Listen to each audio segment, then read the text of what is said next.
India's 88th Grandmaster and World Cup winner Divya Deshmukh is here. On the board, she faces the world champion Domaraju Gukesh in the 8th round of the FIDE Grand Swiss. A big battle here, especially for Divya Deshmukh as she faces the classical world champion. Gukesh has had tough 3 rounds before this one. He lost 3 back-to-back encounters against Abhimanyu Mishra, Nicholas Theodoru and Edis Gurel. And Divya, on the other hand, has been super solid in this event. She managed to beat Velimir Ivic, Amin Basim, and she's actually half a point ahead of Gukesh. So she has downfloated here to play against Gukesh, who is on 3 points out of 8. Divya, 3 points out of 7. Divya is on 3.5 points. And by the way, both Gukesh and Divya know each other quite well from a very young age. In fact, this is their second classical encounter. The first one was back in the day. I think they were just 12 years old or so when they played in the Mumbai tournament in which was IIFL Wealth at that point. So Gukesh with the white pieces will surely be looking to win this one. Meanwhile, for Divya, if she manages to beat Gukesh, it will be a huge win. In fact, the research suggested that a female player beating a classical world champion who's the reigning world champion has actually not happened. In fact, whenever a women player had beaten a world champion, they were not the world champion at that point, perhaps in a classical game. But maybe that fact has to be verified. Will Divya be the first one to do that? We have Sicilian on the board, which shows Divya's fighting mood in this game. Knight to f3 by Gukesh, and Divya brings out her knight to c6. And now will we see the open Sicilian with d4, or will Gukesh go for the Rosolimo? He goes for the Rosolimo with bishop to b5, putting pressure here. Pawn to e5 played, and Gukesh simply castles here. Divya did play this same opening against Basim Amin. I believe bishop e7 is a new idea here. Bishop d6 is a common move, but this has been played before against Gukesh by Alexander Predke in 2023 Chennai Grandmasters. Rook e1, defending the pawn. She goes knight to d4, and Gukesh comes back to c4, rerouting the bishop on this important diagonal. Knight takes on f3,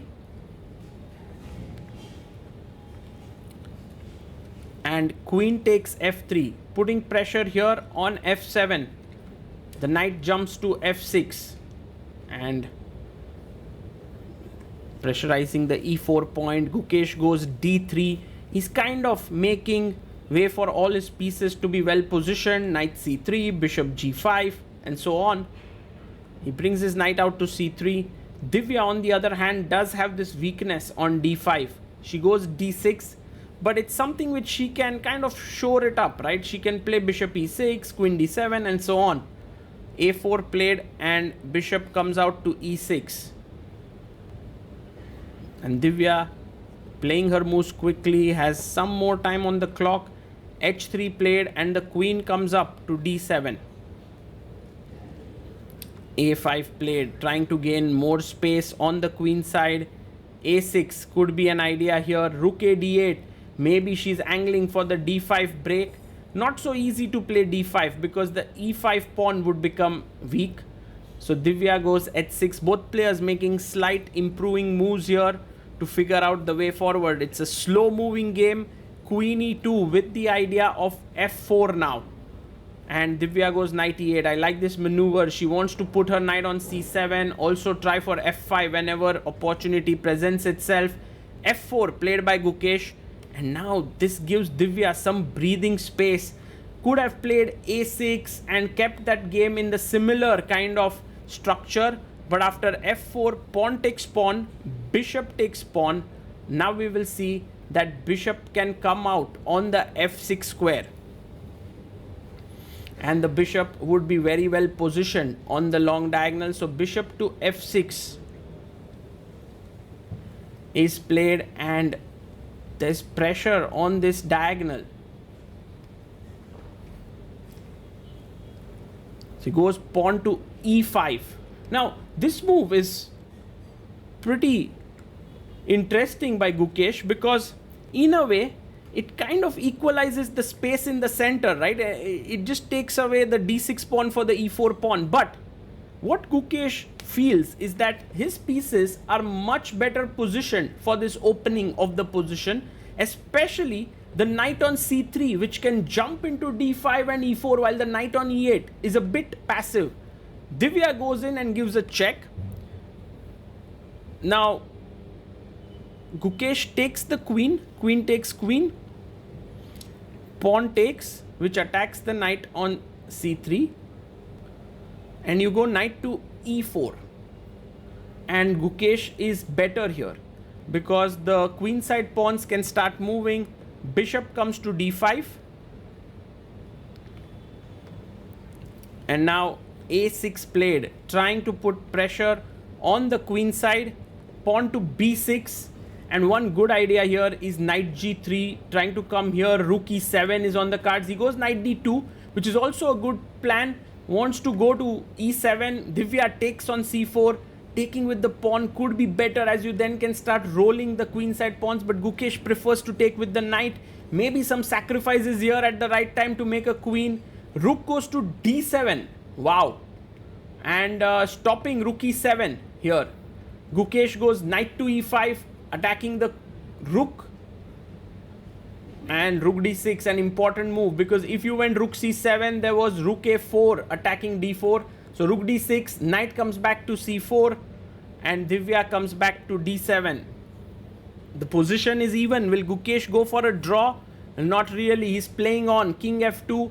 He wants to fight, and I guess that's a decent decision. Although Divya's position now looks pretty good. Knight c7, knight is keeping a pressure on the a6 pawn. Rook jumps in to e5, and here rook to c8.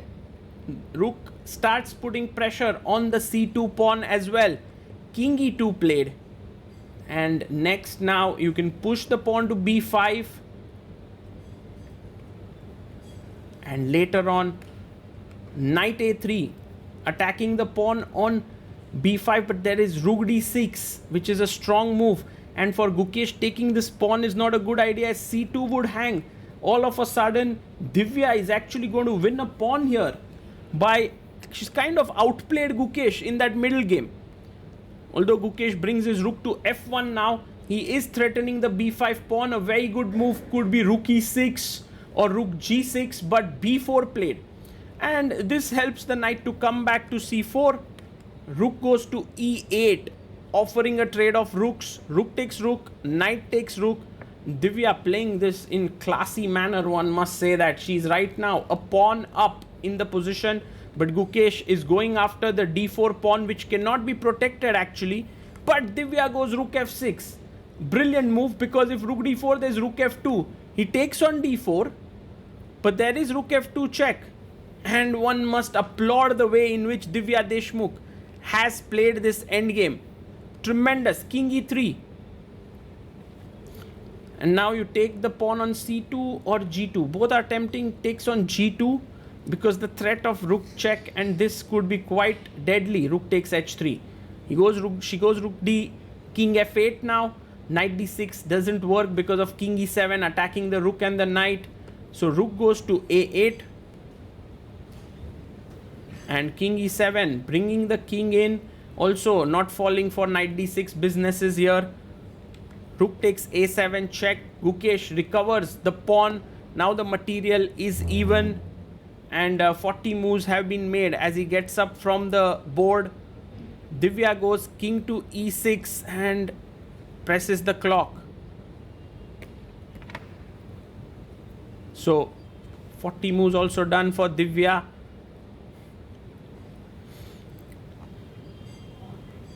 And now Gukesh goes rook a6. He gives a check. King comes up to e7. Pawn to c3. Pawn takes pawn. Pawn takes pawn.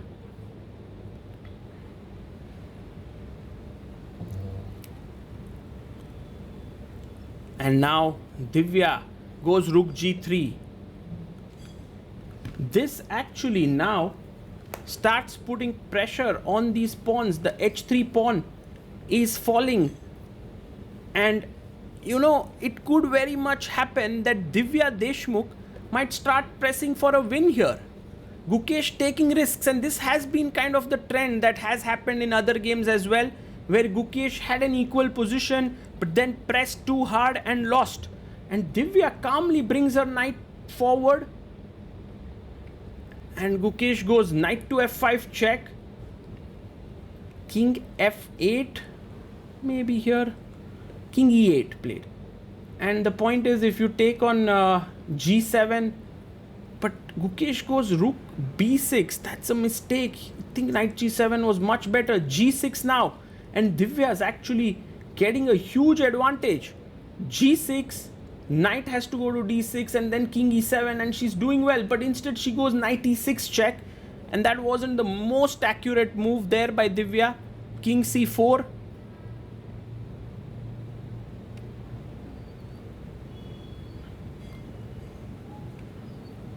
and she goes knight to f4, attacking the d3 pawn, knight to g7 check, and king to d7, rook b5 played, and rook takes pawn taken here. He takes the pawn on d3, rook f5 attacking the knight and the pawn here on f7, and rook g3 played. Ooh, that's a classy move, attacking here. Rook takes f7 check, and the material is now too low for even trying to win here for Gukesh, and Divya also cannot win it here. But let's see now, still a few more moves. Knight f5, she goes knight to g6, threatening a check to win the rook. So Gukesh goes rook to a7, and Divya plays knight to e5 check. King comes up to d5, and here Divya decides to sacrifice her knight to go into a rook knight versus rook endgame. And interesting choice by her, it's move 56, because Gukesh will definitely play out this endgame till the very end. He would love to put some pressure here, but it's clear that Divya knows this endgame well and she can hold it. Knight d4 and check. One of the things that white wants to do in such endgames is push the black king to the corner of the board, and now rook a8 checkmate. So king to e8 and knight to f3 played.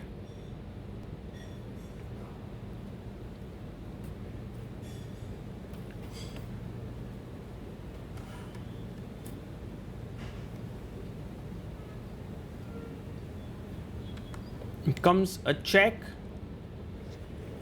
king e6, maybe plays his king to e6, careful about some checks here, king d8, and with a rook bishop versus rook, it's easier to kind of attack the opponent's king, but with a knight and rook versus rook, it's slightly tougher. And Divya, oh, she was about to play her rook to c7, then put it back, and finally does play it, rook c6. And the thing is, if knight f7, there's king c8, knight d6 check, king d8, nothing really happens there. So knight f7, king c8, so knight d6 check, and king to d8 played. Rook takes rook, goes rook a6, and rook e7 check, king to d5, and he goes in rook to e1, check, and king comes up to c7. Another check here, and you will see that Gukesh isn't picking up that h pawn, and the reason for not doing that is because he wants to kind of whenever he takes, another 50 moves can be played from that point, which is the reason why he might take it at like in a future point. And Divya also can push the pawn, but the moment you push a pawn, again the move counter resets to 0. So finally Divya is like, I need to push because otherwise Gukesh won't take, and so let me push. Rook h7, h4, I think forcing Gukesh to take that pawn, but Gukesh is not interested. He goes knight c4,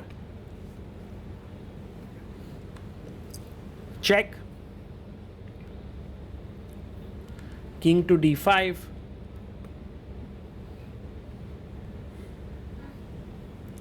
check here again,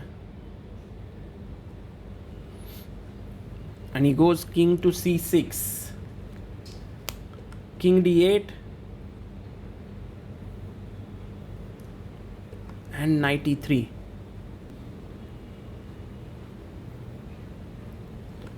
And rook g1, knight to c4,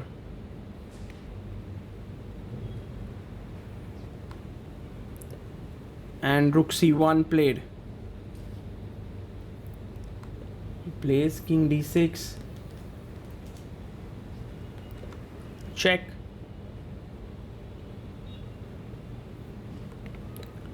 king e6 played, and h3.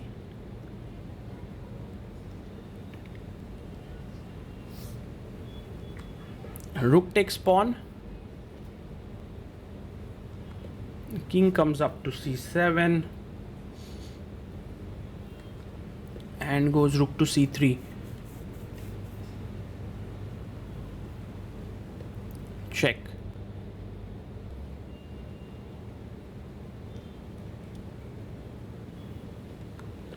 and here knight e3 played.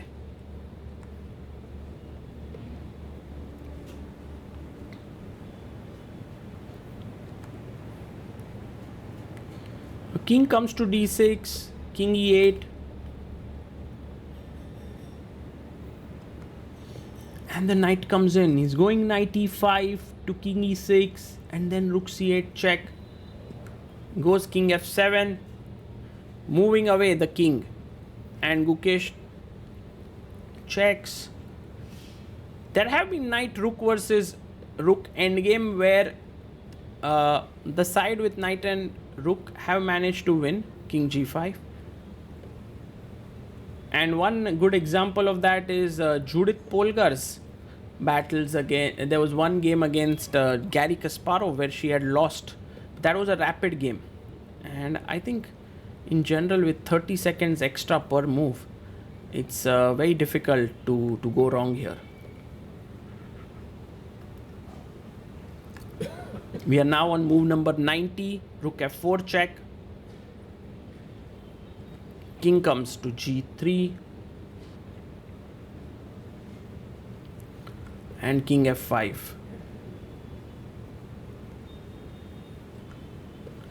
Goes rook a8, check again to the king, king g2,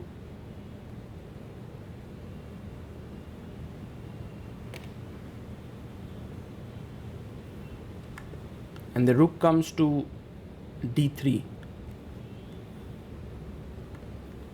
And black also brings the rook here, trying to cut the king off.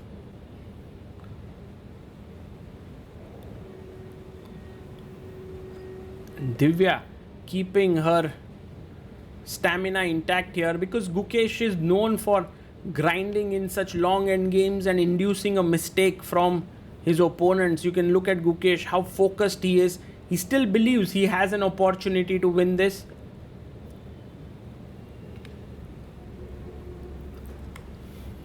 Rook goes back. Now a check. King comes to g2.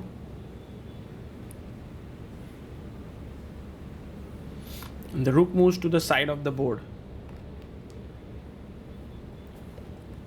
King f2.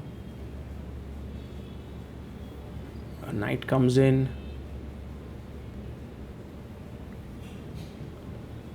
King to e2. And well, he's trying to get in closer. A check, but the knight can block it now. And Divya can escape with the king here. King d2.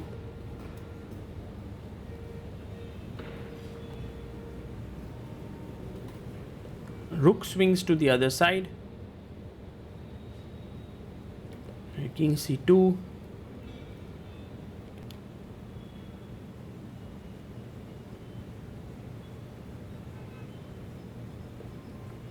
And king d4, offering a draw here. Divya accepts it, a handshake. What a big game for Divya Deshmukh, drawing against the classical world champion Gukesh. And well, look at their expressions. Both are pretty much exhausted after this long struggle.